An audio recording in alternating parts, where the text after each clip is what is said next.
Management is not a sexy subject, but in my opinion, it is the single most important factor that will determine whether we're successful or not. And the reason why I say that is because we only get so much time in the day and in the year. How we spend our time will have a direct input on what our productivity ends up being. And in the same way that we're a reflection of the people that we spend our time with, we're also a reflection of how we spend our time. And so as I've been writing my book, Top Sales Producer, How to Crush Your Sales Quota, I've been able to call down what's been successful for me in my time management down to these 10 rules. The first one is to wake up early, at least an hour before everybody else gets up. This will allow you to focus on proactive activities before things tend to come up throughout the day. The way that you can approach your day and how you tackle your day-to-day responsibilities in your outreach is to think about how you spend your time. When are you most likely to respond to an email that is maybe not considered time sensitive? For me, it's email in the morning and LinkedIn in the evening. But also key times are to reach out when others aren't. So Friday afternoons before holidays are great times to break through the noise. The next thing I'm going to talk about is to always carve out time each week for prospecting. Prospecting is one of those activities that's not technically time sensitive until it becomes time sensitive. Think of prospecting as critical to your book of business as exercise and consistent diet is to your health. If you neglect your prospecting for long enough, your book of business will suffer. Protect your prospecting hours as if you're talking to a client and you're in a client meeting. This means turn your phone on Do Not Disturb. It means log out all of your apps and prevent any distractions. Focus your time management on 2-hour increments and carve out time, put time on the calendar that I'm going to prospect during those 2 hours. The next thing I'll talk about is to focus on one task at a time. The human mind is extremely powerful when it's focused on one task, but its power drops off dramatically when the attention is divided. One example that I use in my book is prospecting research versus outreach. In my opinion, I think these should be two separate tasks because from my experience, when I try to do them at the same time, my effectiveness drops off for both of them. And so what I recommend doing is to carve out time specifically for prospecting research and then a separate time to use that research in your outreach. This brings me to my next one, which is to dedicate a healthy amount of time to finding new qualified prospects and turning those prospects from cold prospects to warm leads.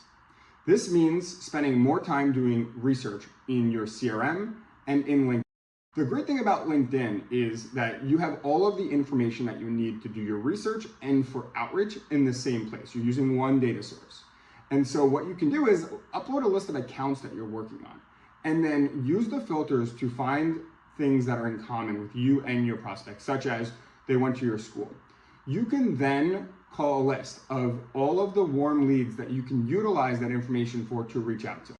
You can see my exact strategy that I use on LinkedIn Sales Navigator by going to andrewbarbuto.com/outreach. Take the time to review your assigned book of accounts and then separate them into tiers, 1, 2, and 3. You have to be an independent thinker when you're finding qualified prospects. Your clients and your revenue are the true indicator of your success and how you'll be judged in your performance.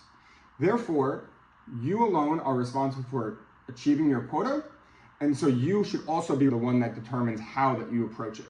The next thing I'll talk about is to delegate and automate. So the reason why you want to break out your prospects into tiers is so that way you can focus your time and attention on the most qualified, highest opportunity tier while delegating your lower tier prospects that are maybe cold leads to your prospecting automation tools and or if you have an assigned business development manager. The whole idea is that you don't want to spend as much time on prospects that you don't necessarily have a ton of information on because of the fact that it's a lot more about who you're reaching and when you're reaching them versus anything that you say or do. You want to spend a ton of time finding those right qualified prospects and reach as many of them as possible. Work smarter, not harder. It's worth taking the time to evaluate anything that can dramatically increase your productivity level. And this means utilizing workflow automation tools to automate repetitive tasks. We have a tool at Basis that allows our agency and advertiser clients to automate their workflow tedious tasks. But there are a lot of tools out there that you can use to streamline your project management as well as your prospecting. Getting in the habit of using generative AI can have a massive impact on your productivity level. If there's ever anything that you're not sure about, just pop it into ChatGPT or whichever tool you use, and then you can get some ready-made client-facing information. that you can share. This can dramatically improve your efficiency with your work. Creating consistent processes is an important part of a salesperson's job, and the reason for that is because it allows you to really get in the habit of doing things that are important for your job so that way they become second nature to you. Things such as logging your CRM notes, doing your prospecting follow-ups. Those are all processes that you want to be as consistent as possible so that way you can spend more of your time and energy on more strategic tasks, such as how can I move certain deals forward. I have a YouTube video which talks about this in depth. You can check out at my YouTube channel at Andrew Barbuto. The next thing I'm going to talk about is not being afraid to say no and knowing when to walk away. So if you say yes to every request that comes in or every opportunity, even if they're not qualified, this can be very damaging for your time management in my experience. And the reason for that is because closing a deal with an unqualified prospect is likely going to take up a lot of resources with very little upside.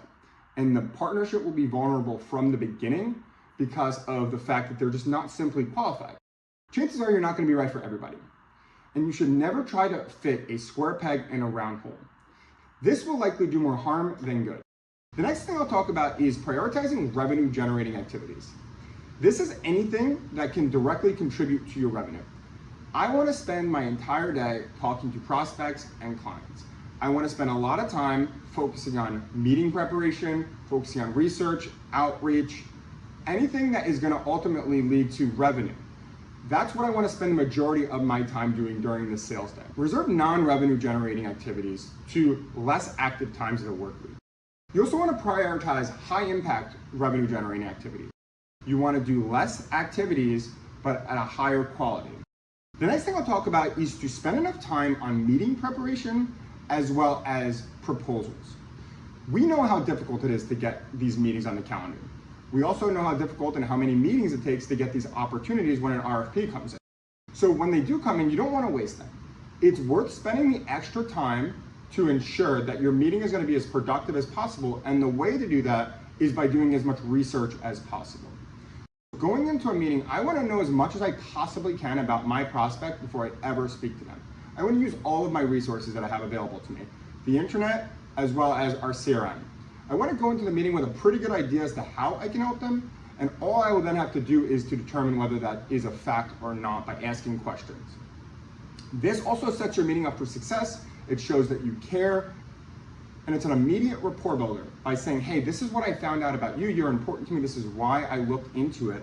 I do have some ideas, but I just want to ask a few questions because you can't find everything from the internet, and I want to make sure that we're talking about the most relevant partnership model and services that could be as most helpful to you as possible. This is a significantly better approach than just coming out with questions, especially questions that you could have found out on your own prior to. That's just a waste of time, and it really rubs prospects the wrong way. Take good notes in your meetings and in your demos and immediately transfer them over to your CRM system. The importance of that is that we know that, especially in complex B2B sales, it could be an incredibly long sales cycle, but notes are timeless. By transferring them over immediately after a meeting when it's fresh in your mind, this will allow you to later on reference those notes, to send relevant follow-ups, to send relevant research and value to them on a regular basis. It also allows you to share that information with your coworkers if they're going to join a future meeting. I can't tell you how many times I've been able to send over a note that was significantly more valuable because I had all of my notes in one place that I could reference prior to reaching out. And again, sometimes sales cycles can take years. You want to be able to reference something relevant to them. So the next time you reach out, you say, hey, I know that the last time we talked about X, Y, and Z, I want to see if those are still the case.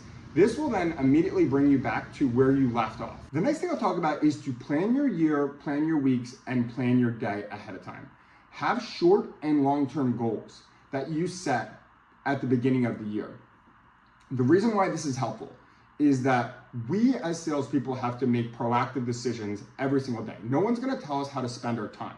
This can be a challenge to have to make these decisions every single day. And what this will allow you to do is help guide you with making those decisions. One thing that I do that you don't necessarily have to do, but has helped me significantly with planning my day, is to make to-do lists. I start my to-do list every single day, and I focus on what are the most important tasks at the top. I start my day with those tasks. This also allows me to make sure that nothing slips through the cracks. What is a good practice to do is You don't have to make to-do lists every day like me, but I do recommend at least making one on a weekly basis. At the end of your day on Friday, map out your next week. What that is going to allow you to do is to make sure that you're tackling the most important tasks, nothing's falling through the cracks, and allows you to be as productive with your time as possible. It also feels good to check off tasks as you go about your day and complete them. You never want to get stuck on one thing for too long. You don't want to get analysis paralysis. Always have a bias towards action. If you feel like you're spending too much time on something that may not be leading to revenue, chances are you're right. Trust your gut and move on to the next thing. The reality is that success does not happen overnight. It took me roughly 6 months to close my first new business deal. And so that can also be a challenge when you are used to immediate gratification. So the way that I would recommend approaching it is to focus on small wins. Each day, focus on what are the tasks that I completed that day. Celebrate small wins like getting responses, setting up meetings, having productive conversations, and submitting proposals. All of the work that we do today will pay off in 3 months from now. So that's the way that you have to look at it. Don't expect for the work that you do today to have an immediate impact. Expect that it accumulates. Continue to do the hard work. Positive habits will add up, and our success will ultimately be the result of all of our positive habits and hard work. This should not be a static thing. You should periodically review how you're spending your time and whether you're spending it as most effective and efficiently as possible against your goals. You should evaluate yourself. Is there anything that's taking up more of your time than it's worth? If it is, then it's time to make it. This should always be a work in progress. Continuously refine this, learn, and improve. The last thing that I'll say is to make learning and education a priority. Continuously improve and educate. Anything that you can do that will help make you more effective and efficient at your job is a worthwhile investment. For me, that means reading research, taking trainings, watching webinars, reading sales books. For you, whatever resources that you have available, it's important that you just continue to build on your education because that will come with you for your entire career and will make you exponentially more valuable. I cover all my sales processes in my upcoming book, Top Sales Producer, How to Crush Your Sales Quota. It teaches you everything to say and do from day one to speed up the sales cycle to close faster, more profitable deals. You can sign up for the waitlist at andrewbarbuto.com and you will receive an immediate free download of my meeting hack on how to secure next steps in 5 minutes. You can also check out my YouTube channel at youtube.com at andrewbarbuto. I share regular B2B sales tips. If you're one of the first ones to purchase my book, you will receive a free download of the Top Sales Producer Toolkit, which is additional exercises and activities to help you put the learnings from my book into action. I'm expecting both to come out in early November. I will keep you guys all posted. Thanks so much for watching. And remember, if you're not helping, you're not selling.